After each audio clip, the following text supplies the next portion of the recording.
From the world of politics to the world of business, this is Balance of Power.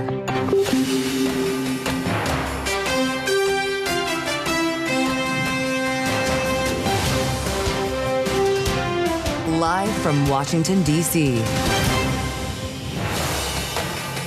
Wall Street points lower again as President Trump calls the Fed chair a major loser. Welcome to the fastest show in politics as the president taunts the Fed chair for not cutting interest rates. I'm Joe Mathieu alongside Kailey Leinz in Washington. Thanks for being with us on the Monday edition of Balance of Power here on Bloomberg TV and radio. Here we go again, Kailey. The president essentially in this post on Truth Social predicting an economic slowdown if Jay Powell doesn't act. Yeah, his exact words, there can be a slowing of the economy unless Mr. Too Late, a major loser, as Joe said, lowers interest rates, talking about preemptive cuts in interest rates being called for by many. So once again, putting a question mark around the independence of the Federal Reserve after the chair of the NEC, Kevin Hassett, on Friday suggested the administration is looking into whether it has the option to fire the chairman. Of course, that is a very murky legal question. Remember a whole other life when we were talking to Scott Besson about a shadow Fed chair. That conversation is being reanimated today in Washington, D.C., and Wall Street isn't having any of it. This is pretty tough. We're looking at some of the worst numbers of the day right now with the major indexes down almost 3%, even more for the NASDAQ here.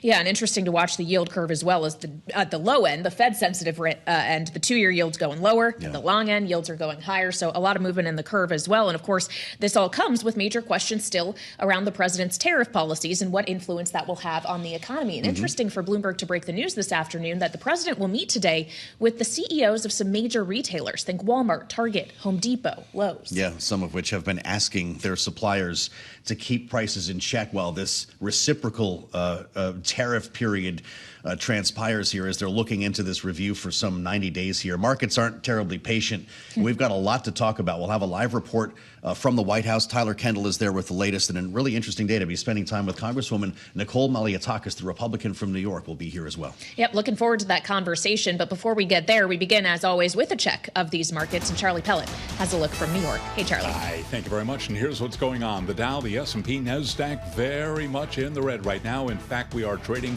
close to session lows on the S&P 500 index. Right to the numbers, we got fast-moving markets here with the S&P now down by 2.9%. On the S&P, that is a drop right now of 151 points, 51.31 where we stand. Dow Industrials down 1,079 points, a decline there of 2.8%. And NASDAQ now down 518, drop there of 3.2%. 10-year yield, 4.39%. The 2-year, 3.74%. Gold up $84 the ounce, 34.11, gain there of 2.5%. And West Texas Intermediate crude oil down 2.7%, 62.95 a barrel. Sources tell Bloomberg Air India is looking to take Boeing planes rejected by Chinese carriers, joining the ranks of Asian airlines vying to benefit from the trade war between Washington and Beijing.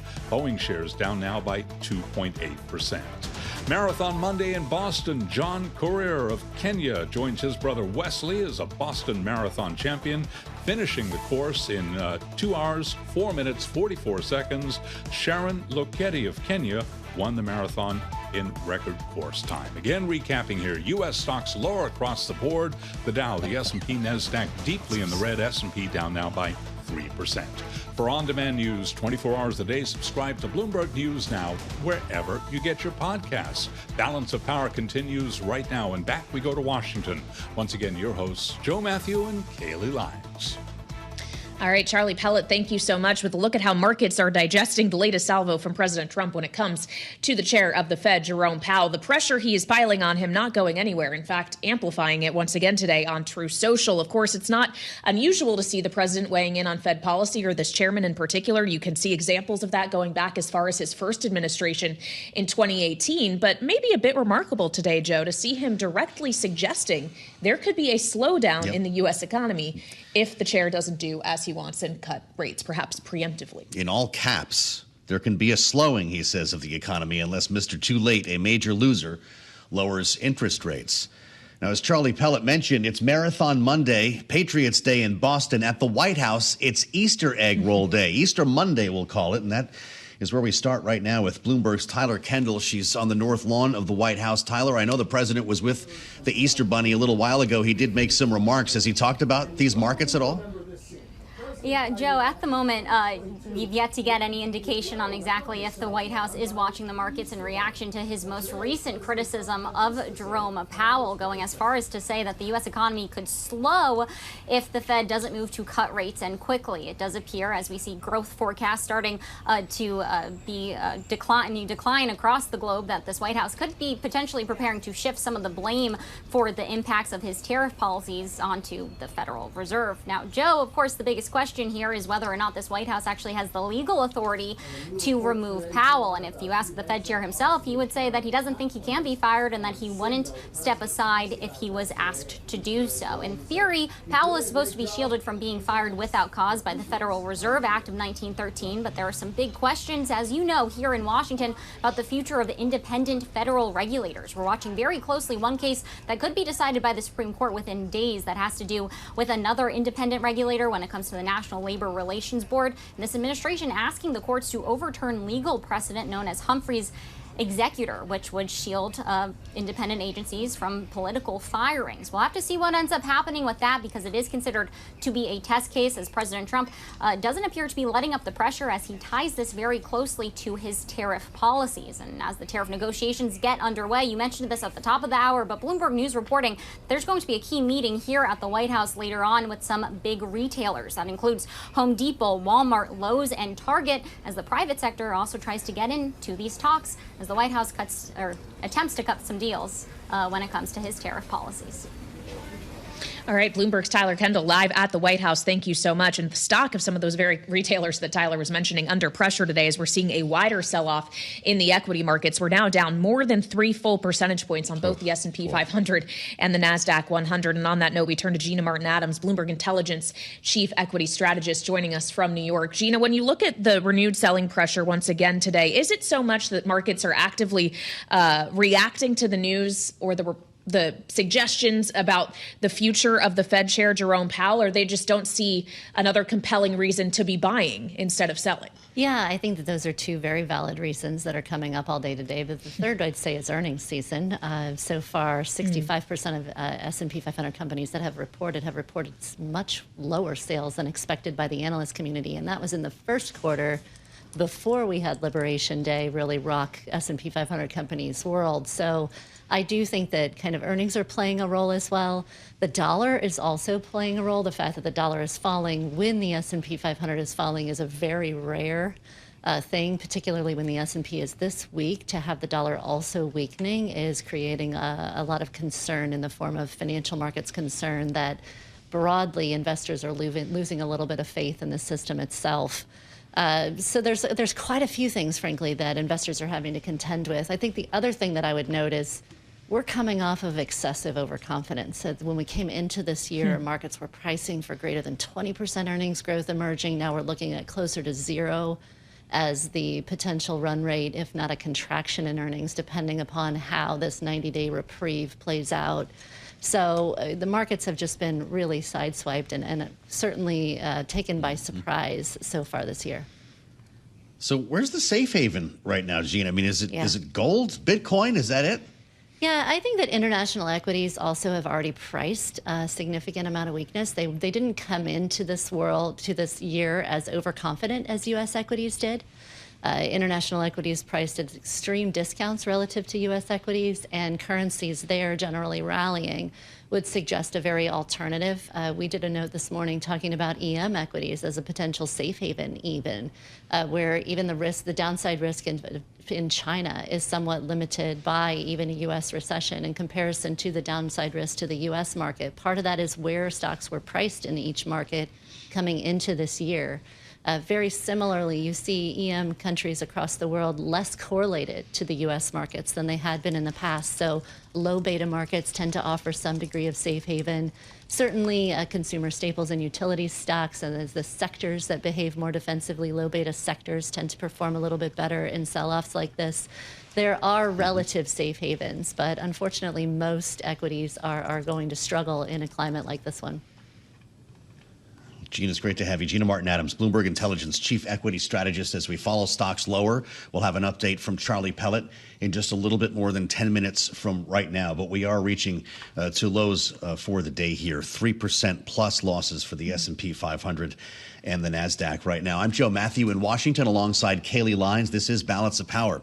The news coming out of Washington has so much to do with what's happening right now on Wall Street, and it's where we start our conversation with Congresswoman Nicole Malliotakis, the Republican from New York's 11th District, with us live from World Headquarters in New York. And Congresswoman, we want to welcome you back, as always, to Bloomberg TV and radio. Do you worry about the intersection in this case of Washington and Wall Street? The words of the president, or at least as he posted on Truth Social, appear to be pulling us lower here, referring to the Fed chair as a major loser, even though he did appoint him initially. This is the impact of the rhetoric in American politics now, no? Look, I think that we need to be focused on governing with a confident, steady hand here. I think the most important thing that we can be doing is making sure that we pass this very important tax package, that we prevent an expiration of the existing 2017 Tax Cut and Jobs Act. That in itself, I think, is something that can send a very strong message that we get back to Washington next week and we see pieces of this bills being furnished by the individual committees. I think there's a question right now around the world whether we can get the job done. I believe that we can and we must, or else it's a $4 trillion tax hike, and you'll see a lot of the provisions that were so important to the American economy expire, right? We have so many things at stake here. You have interest deductibility, R&D, expensing, you have bonus depreciation, you have the corporate tax rate that would go from 21% to 35% if this were to expire. And of course, the other provisions that lifted millions of Americans out of poverty, that created 7 million jobs. There's a lot here, and we need to make sure that we not only pass it, but that we expand it in a way that we add more pro-growth policies so we can see the economy really prosper, and repatriation of manufacturing is another big component of this as well that I've been working on. Well, and we know, Congresswoman, that any expansion of tax cuts will require offsets based off of the kind of framework that the House is working with here. So it becomes a question of the spending cuts. I'm sure you're well aware that the House Energy and Commerce Committee is going to begin marking up its portion of this massive reconciliation bill, and that will be the Medicaid question. Have you seen a list of proposals or any kind of draft around what exactly will be put forward when it comes to Medicaid, knowing you have looked for assurances on that front? Do you expect you'll see one before the markup? Well, what we have seen is the menu of options, right? And we're talking about the entire energy and healthcare portfolio. So it's not just Medicaid. It obviously deals with regulations. It deals with broadband spectrum sales. It deals with other components, emission vehicles, things like that, that could be offsets.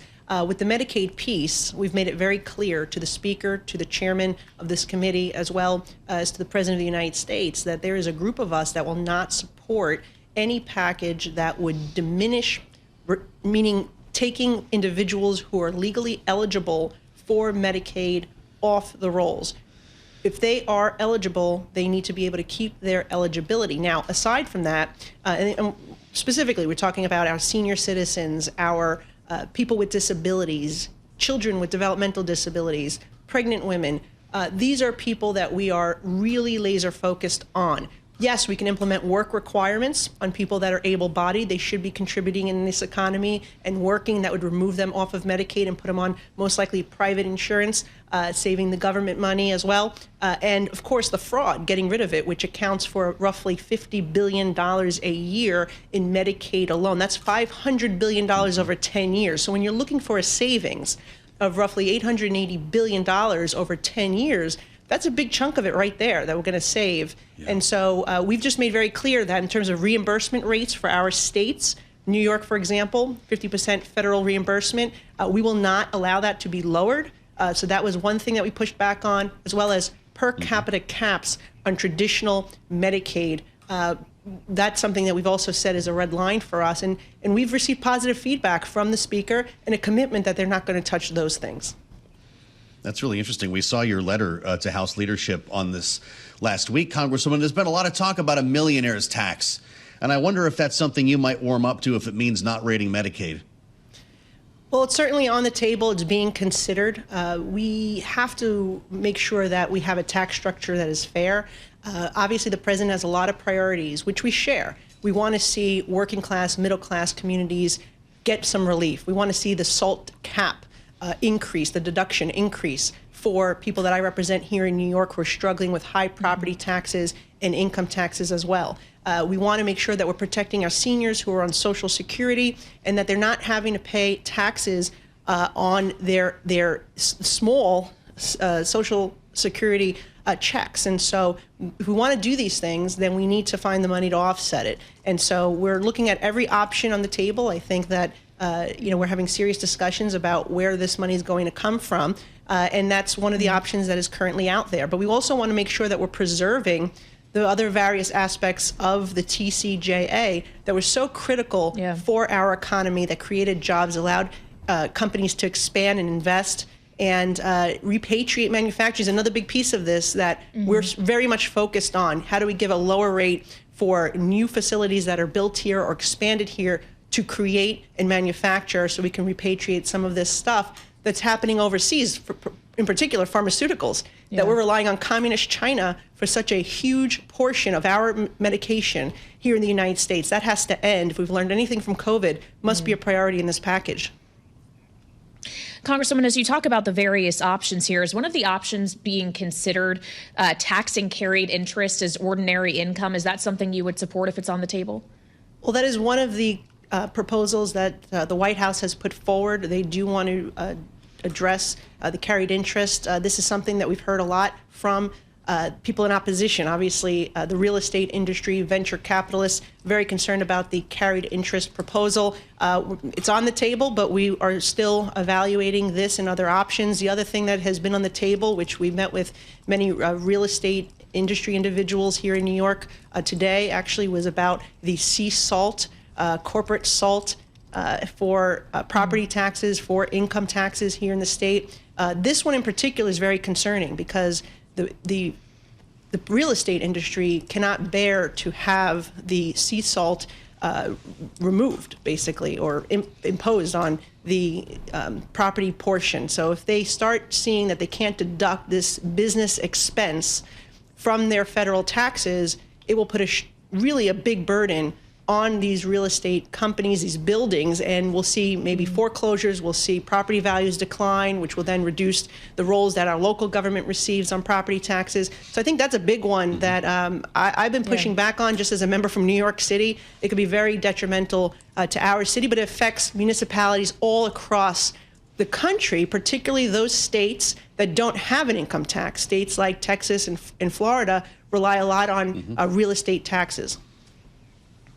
Congresswoman, we only have a minute left. I'm curious, did you pay a congestion tax to get to our studio earlier today? I thought it was coming down on April 20th, per order the Transportation Department. Well, unfortunately, our governor and the MTA want to continue to violate federal law, and so I was forced to pay that fee, but I hope not for long. And I was very happy to hear President Trump and Secretary Duffy today say that they're giving them just one more month, or else they're going to look at other measures to try to penalize the state and the MTA for not complying with federal law. The president was right to rescind that approval from Joe Biden. That was basically a rubber stamp without the environmental impact statement required under NEPA. That is why I am among those who have sued the MTA and the state.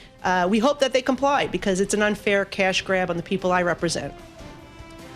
All right, we'll leave it there. Congresswoman, thank you, as always, for your time. That is Republican Congresswoman Nicole Malliotakis of New York, joining us from our global headquarters in New York. Meantime, we'll continue the conversation here in Washington. Our political panel, Rick Davis and Jeanne Zaino, are just ahead here on a sell-off day on Wall Street on Bloomberg TV and radio.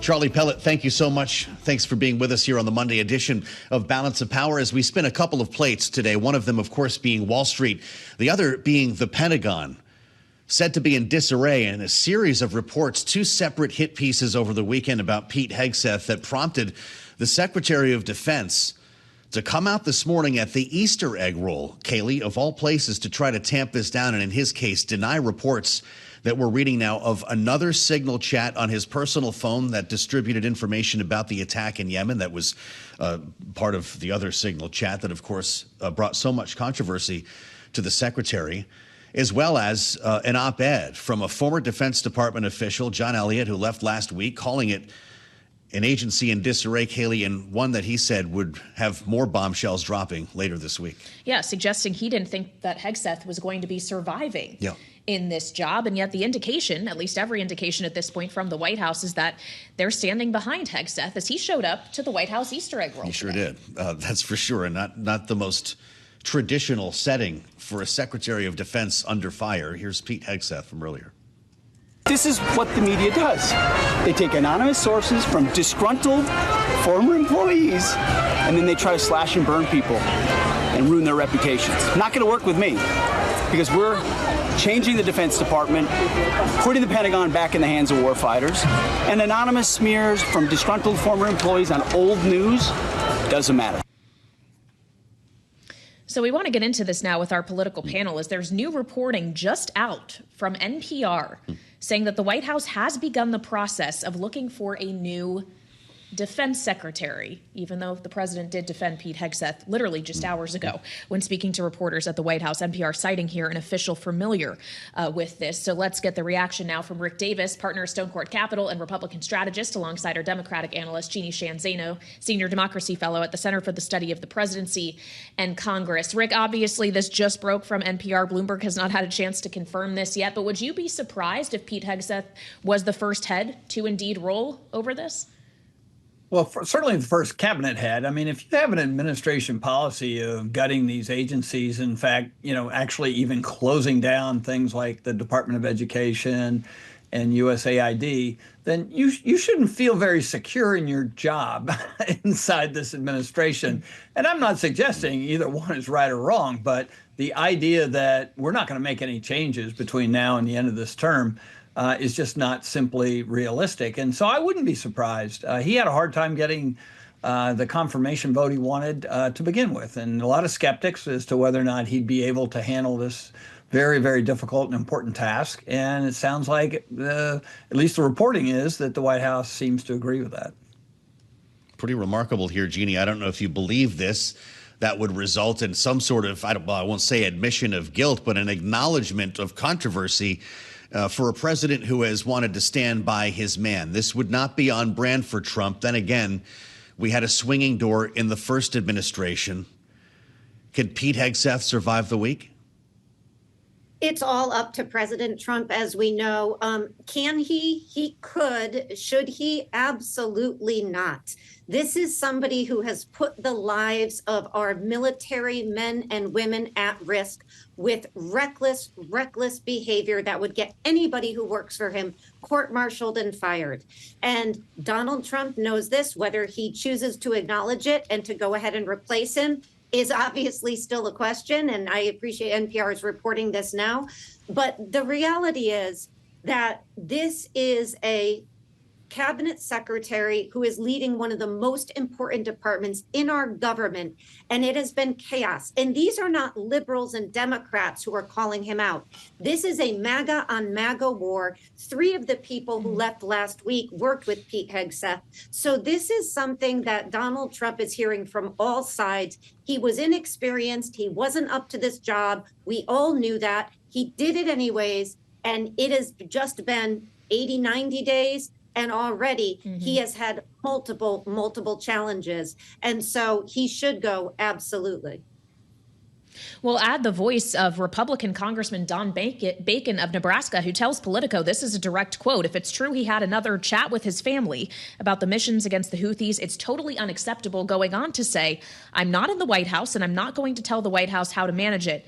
But I find it unacceptable and I wouldn't tolerate it if I was in charge." The fact remaining, Jeanne, that it is President Trump who is in charge for now. And I think we all know well how much he does not like to kind of bow to media narratives when they aren't necessarily in the favor of his administration. Given all of the coverage of this, do you actually think it makes Trump more likely to double down on his defense of Hegseth, even given everything that you just said? Yeah, I mean, he is inclined to defend these kinds of things just because he doesn't want to acknowledge that he may have put somebody in a position incapable of running a department this big. But the reality is that Donald Trump has surrounded himself and pushed on the American public and the world, quite frankly, one bit of chaos after another. We're seeing it in the financial markets today in the last few weeks. We're seeing it in the Defense Department. We're seeing it in the State Department. We're seeing it in the Education Department. There's only so much that the American public is going to take, because the reality is people liked Donald Trump's policies. His execution of those policies has been, to this point, very problematic, if not disastrous and messy. And so he's going to need to clean this up. And maybe he starts with Pete Hegseth. But again, we're talking about the lives of American pilots and soldiers. And Don Bacon is right. They should take action on this. It is completely reckless and unacceptable for him as a cabinet secretary to engage in this kind of chat with his wife and his brother.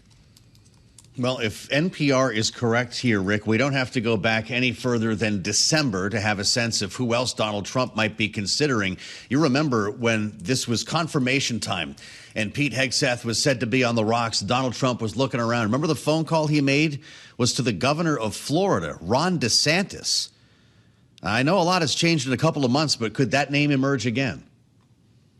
You know, it would be interesting to see what the next cycle would bring, because remember, now you have all these alliances, all these partnerships, all these wars going on within the White House, within MAGA, for turf, for power, for influence. We've seen it play out very graphically on the trade war. But I think that would probably bust this thing wide open, and we'd see some really active lobbying by, probably the DeSantis team. Remember, a lot of those guys are still very much involved in the administration, in the federal administration. But at the end of the day, by the end of the week, Trump will probably be claiming he really didn't know Hegseth that well. That's his sort of, typical refrain. I only saw him on TV a few times, seemed like a good-looking guy. There's no investment by Donald Trump in anybody other than Donald Trump. And honestly, that's a healthy thing for being president of the United States, but it's not so healthy for being a long-term member of a cabinet. Well, let's talk about another member of the cabinet that is pushing back on a media narrative that emerged over the weekend, and that's the Secretary of State, Marco Rubio. Rick, I'm sure you saw, he says that a New York Times report around a reorganization, if you will, and specifically a reduction, reshaping of the State Department is fake news. Bloomberg had reported this as well, that there is a draft executive order that is circulating that essentially would eliminate dozens of positions in a number of different departments, including by and large pulling out of Africa in departments that are dealing with climate, refugees, and democracy. And whether or not the specific details of the report are fake news, Rick, would you be surprised if we find ourselves with an executive order that does dramatically reduce the footprint of the Department of State? Yeah, I wouldn't be surprised. There's been enough conversation around this that I know the secretary has been denial of exactly what is in the hopper to change the State Department, but even he is working on a reorganization of it. And so the question is, what comes out of it? As you point out, the talk about closing embassies in sub-Saharan Africa and reserving only two things is for a priority for Africa: basically the extraction of critical minerals and going after counter-terrorist subjects. So if that's all it is, then it's basically a huge retreat from a critically important part of the world, and that's just the beginning. The idea that we would reorganize the State Department into just 4 regions of the world and operate out of those desks somehow diminishes the soft power that the United States has done so well to promote over the last 50 years. Kailey, just want to mention that we heard from the press secretary. You just put this in front of us here on Twitter, on X, this NPR story, as we were just discussing. NPR reporting that President Trump is looking for alternatives to Pete Hegseth, looking for a new defense secretary. This NPR story is total fake news, Caroline Levitt writes, based on one anonymous source who clearly has no idea what they're talking about. As the president said this morning, he stands strongly behind the SecDef, tagged him on that. We have to also acknowledge the fact that 4 senior Defense Department officials were shown the door at the end of last week, alleged to have leaked news to the media. Yeah, of course, they pushed back, saying that they were not informed of any such investigation. And that is the kind of disgruntled employee narrative that you're hearing Defense Secretary Hegseth, as well as President Trump himself, pushing, that you have to consider the source where this criticism is coming from, at least in the case of Elliott. That's right. People, in many cases, he was very close with. Big thanks to our panel.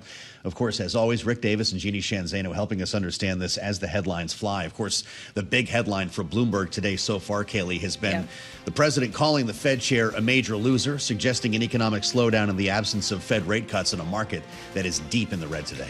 Yeah, we're right around the lows of the session, still greater than 3 percentage point losses on the S&P 500 and NASDAQ 100, while we're seeing a climb upward in long-end yields. The 10-year right now up 8 basis points to 440. And we'll have much more ahead here on Bloomberg TV and radio. All right, Charlie Pellet, thank you so much. With a look at the markets on this Patriot Day. Also, of course, White House Easter egg roll day on this day after the holiday.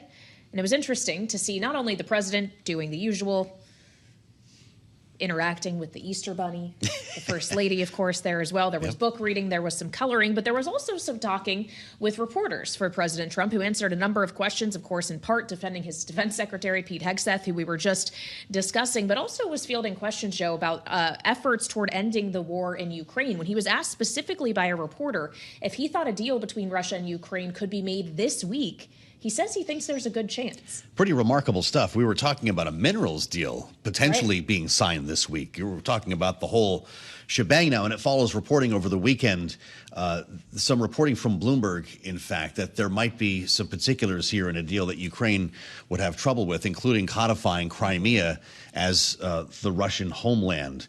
Joining us to talk about this and a lot of other stories that are impacting today, with a new look potentially at the State Department coming from this administration, Michael Allen, Managing Director, Beacon Global Strategies, and of course, former Special Assistant to President George W. Bush in the national security space. It's always great to have you, Michael. Welcome. Thanks for having me. To see a deal signed this week would be pretty remarkable. This, of course, is the war that the president said that he would bring to an end in his first day.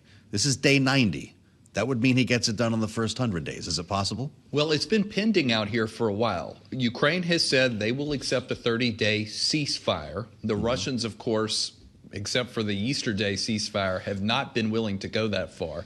But if the reporting is true, which is that the White House is open to describing Crimea as Russian, and maybe there are other inducements in there, perhaps as it pertains to sanctions, maybe as it pertains to no, never, Ukraine cannot get in NATO.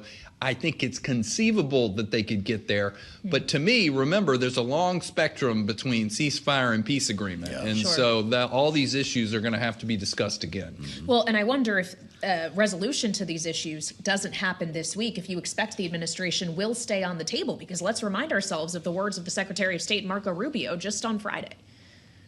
Now we've reached a point where we have other things we have to focus on. We're prepared to be engaged in this as long as it takes, but not indefinitely, not without progress. If this is not possible, we're going to need to move on. I think the president feels strongly that we've dedicated we've done more in 80 days than Biden ever did to bring this war to an end. Not indefinitely. So if it's not this week, is it not ever? It feels like he's leaving himself some room to continue after it, but I think they badly need some sort of points on the board this week, and I think they're probably doubling down to get to the 30-day ceasefire so that Trump can point to some progress in this.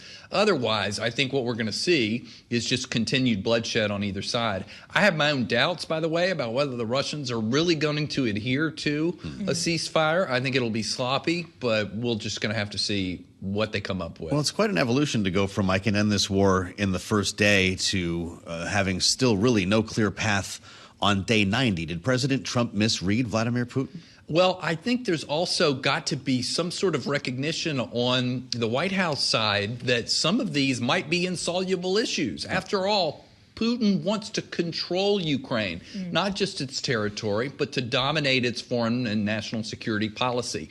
This is something, of course, that the Ukrainians could never agree to. The Ukrainians cannot, by the way, either agree to a formal recognition of some of their territories, even those that the Russians don't actually control today, as formally part of Russia under some fiction that there are Russian speakers there. So I think there are a lot of fundamental issues that they're going to take months to get to, if ever.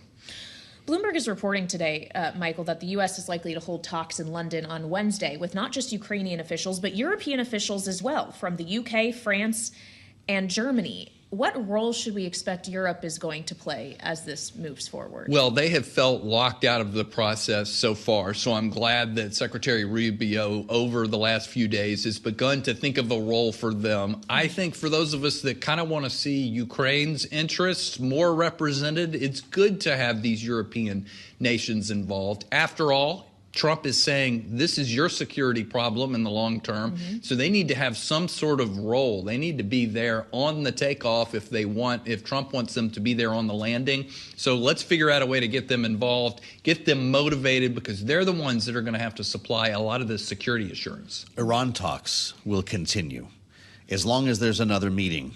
Is this progress?